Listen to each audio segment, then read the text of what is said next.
Hey there guys, I'm SonicGhost and welcome back to some more Let's Play Splatoon. Last time we finished up Area 2 here and defeated the boss, the Octanozzle. In this episode, we're continuing on, heading into our next area over here, Area 3. So once we go ahead and activate the zip line here, just shoot some ink in the beginning, just because we can. And this is a little bit of a bigger area than before, with some more zip lines we can go ahead and just swim across, so that's pretty nice. For now, let's go ahead and make our way up to the right side here, because that's where the first level is located. So we want to go ahead, and for now, I'm actually going to go ahead and activate this. That way, whenever we need to come back over here later, make things a little bit easier on us. So let's go ahead and reveal level 10 and go into the Ink Rail Skyscraper. So we're going to be seeing a lot of these rails we've been swimming on and climbing up with these as well. So because we're going to be on these railings a lot of times, you can already imagine just what we're going to be doing in this level. A lot of times we're just going to be swimming around in our squid form, moving really, really fast. And this is probably one of the most fast-paced levels in the game. It's actually one of my favorites just because of that. I really like the pacing in this level. It's so smooth, so fast, so quick.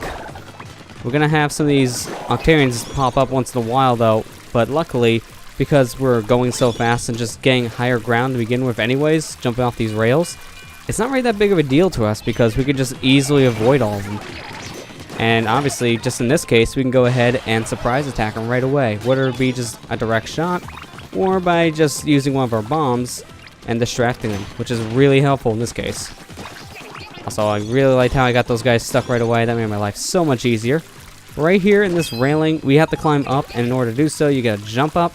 But the second one here in the 3 railing setup actually has your scroll. So you want to be very, very observant there, because that one's actually pretty easy to miss. And I'm glad I was able to hit that Octarian there with the bomb.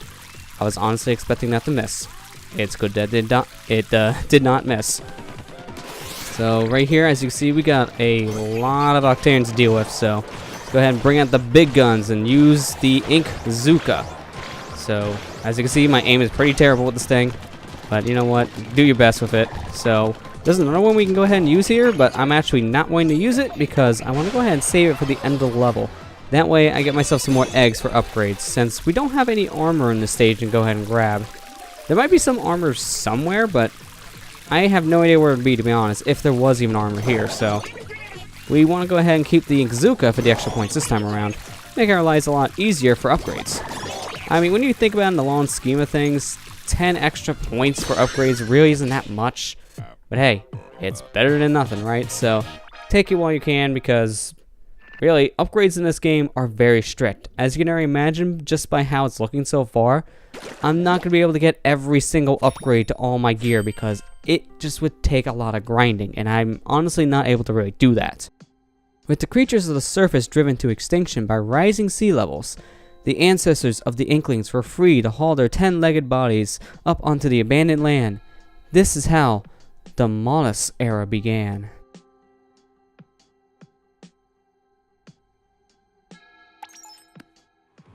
Basically, kind of like how us humans evolved from one species to another. It just kind of goes with that. Also, I thought I was going to land on there for a sec. That would have been cool. It wouldn't have helped at all because I'm going nowhere near where the ink rail is going to lead. Because I actually had to climb up here to get to our next level. I want to be careful there not to fall off on the rail, because if I fell off there, that would have been bad. I would have died. Which in a hub world doesn't matter, but it sucks, so I don't want to die. It would just be a time waster. Now this level is very interesting. Level 11, the Invisible Avenues. As the name implies, there's a lot of invisible platforms in this level, so you gotta be extremely careful of your surroundings. In order to reveal these invisible platforms, you actually need to shoot them with your ink. It's the only way to get them to show up, so you gotta be very careful where you step here. It's very easy to kill yourself in this level. I've done it on a number of occasions on my first playthrough, just because it's very easy to lose track of where you are. Also, this guy is extremely slow, my ink. I didn't think that through. But, you know, what are you gonna do, right? Well, okay, I was not expecting that. What I was expecting was my secret to lock onto the enemy, which in turn would have really helped me out there, because then it would have just killed him. But, you know, falling off the edge, that's good too. Kind of like how that octoball just fell off the edge. That's pretty cool. But here you want to actually jump down off this platform, because there's an invisible platform down here you can go ahead and stand on, which obviously, as you've seen, will give you your scroll. At that point, you pretty much just have to take a leap of faith and just be careful where you're jumping. That's as simple as I can make it here. So here, luckily, I can go ahead and distract these guys with my bomb. Apparently, another one killed themselves. Jeez, I've never seen these guys just walk off the edge like that. And this is I just seen it twice in the same level. It's insane. Like, normally that would never happen, but I guess I get really stupid enemy AI today. This is a first for me. And now these guys right here are super annoying this level, just because, as you can already see, there's a lot of invisible platforms here over bottomless pits. So let's just put the one enemy here that will make your life way harder and more annoying, and just suck up all your ink. It's really, really stupid, in my opinion. It's the one thing that'll make this level a lot more difficult than it needs to be in certain points, because really it's not a big hindrance, it's more of an annoyance. But just trying to bait them, basically. As you've seen, I was able to bait those guys by just telling them to go one way and then just swim the other. So that's pretty much what you have to do here.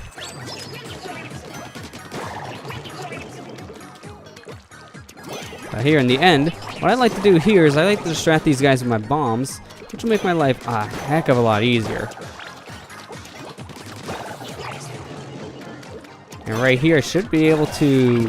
Oh, no, I didn't. I was expecting it to kill the guy in the center. I wasn't expecting my bomb to bounce over to the guy on the right, who I already had pretty much targeted in my gun. So, what are you going to do? Can't really do anything about that. It still worked out in the end. And that ending section, as you can see, your bombs are your best friend just to make it through there a lot more comfortably.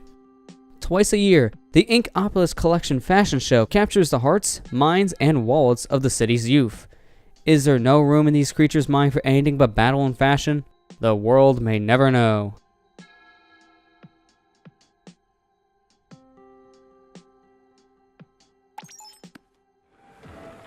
Let's go ahead and move on to level 12. Now, luckily for us, because I activated 2 ink rails that literally leads to level 12, it's as simple as just swimming over there. And it makes my life a lot more convenient.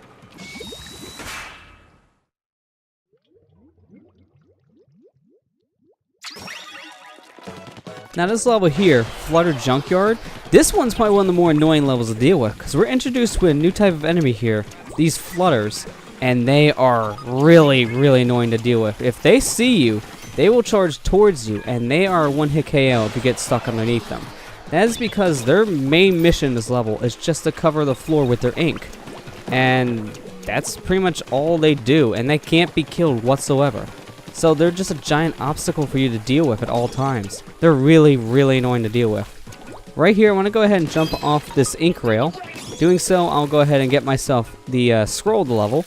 That's not how you should do things, that's just how I like to do things. A little bit faster, but a lot more risky, as you can imagine.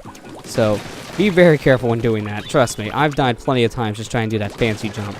You're better off just trying to get that scroll from the other side, and just taking it slow. I just don't like taking it slow because, you know, I like to go fast. I mean, hey, Sonic's in my name, so I like speed. Let's just go ahead and lay down a seeker here, make our pathway, and just swim through it really quick. And we need a vault key in order to gain access to our next area, so luckily for us, it's literally right here in this box, which is convenient. So let's go ahead and do a fancy little jump here. There we go, making things a lot faster. I like doing that. It looks pretty cool, but again, it's extremely dangerous. I just like living on the edge, it seems. And I just realized it's a bad pun because I jumped off an edge. Alright, let's lay down this seeker and just move. Now you gotta just go around this maze until you find the right enemy here, because there's only one enemy, and it's the one I just killed. He will pop up, and he's the one that has the key. So we obviously needed to find him in order to get out of here. And because of those flutter enemies, it's really easy just to run into one of them instead of the enemy you're looking for and get killed. So be very careful in that final segment.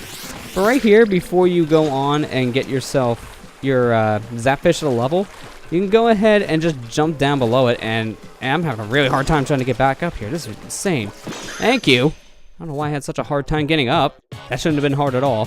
But as I was trying to say, in the final section here, before you grab your Zapfish, if you just dump down there, that's all it's down there, just the eggs. So you can get more eggs there if you want. If you don't care, then don't do it.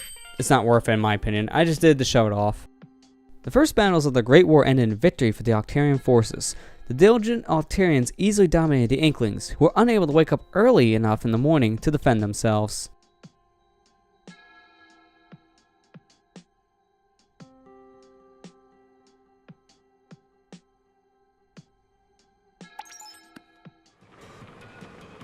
Well, I guess that was a story of early bird gets the worm, if you know what I'm saying there. But you know what, we have enough eggs here to go ahead and upgrade some stuff. Now I can't upgrade my ink tank, so let me go ahead and upgrade my weapon here, the hero shot. So making this a little bit stronger will help. To be honest, it doesn't do as much as you would think buffing it up, but hey, it's better than nothing, right? We'll just go ahead and jump over to level 11. That way it gives us a nice old shortcut here to level 13. Not by much, but you know, I just want to do it anyways.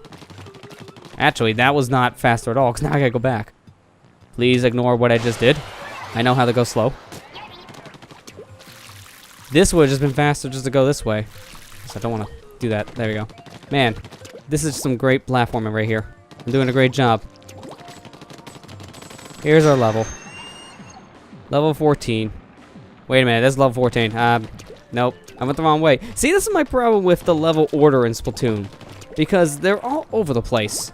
And for a first-time player, you won't know. The reason why I know about these levels' location is because I literally took a screenshot of where every single level was in single player, and I made a map of it saying what level corresponds to which area on the map. So I know about this just because I documented it myself. If I didn't do that, I would have literally no idea where they have to go. So yeah, like I said, I'm really only going in order just because that's what I do. I like playing these levels in order if I can. But man, does it make things a lot more annoying. So there you go. Now you got to finally see the hardship of trying to do things in order. I knew that was going to happen. I did my best to avoid it, but I had a feeling it was going to happen. So did our best. But here, you got to be careful because, as you see, we got a lot of moving platforms here in this level, which is very, very easy for you to just get disoriented and just get shoved right off the edge. So whenever you're just moving around and you're getting close to that metal grate, go in the squid form, and then you'll be safe. As you already know, the squid form protects you from metal grates, but also lets you slip through them, which is a good and bad thing in this sense, because if it's a ground, you're dead, but if it's a wall and you slide through a wall with your squid form, you'll be safe.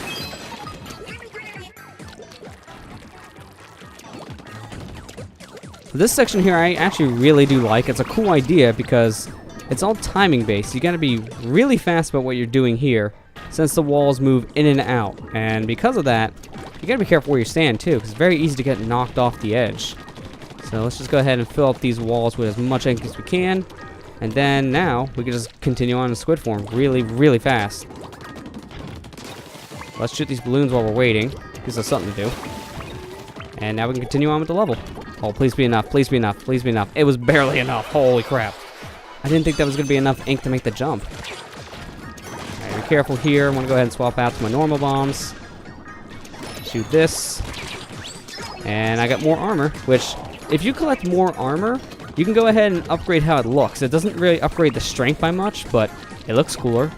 Now with a second set of armor on us, we have a fishing pole on our head, which is cool. And if I got another thing of armor, I would get 2 fishing poles. So it's really mainly a cosmetic difference when you collect more armor. Just keep that in mind, because if you're thinking more armor will keep you better protected against enemies, it won't. It just looks cooler.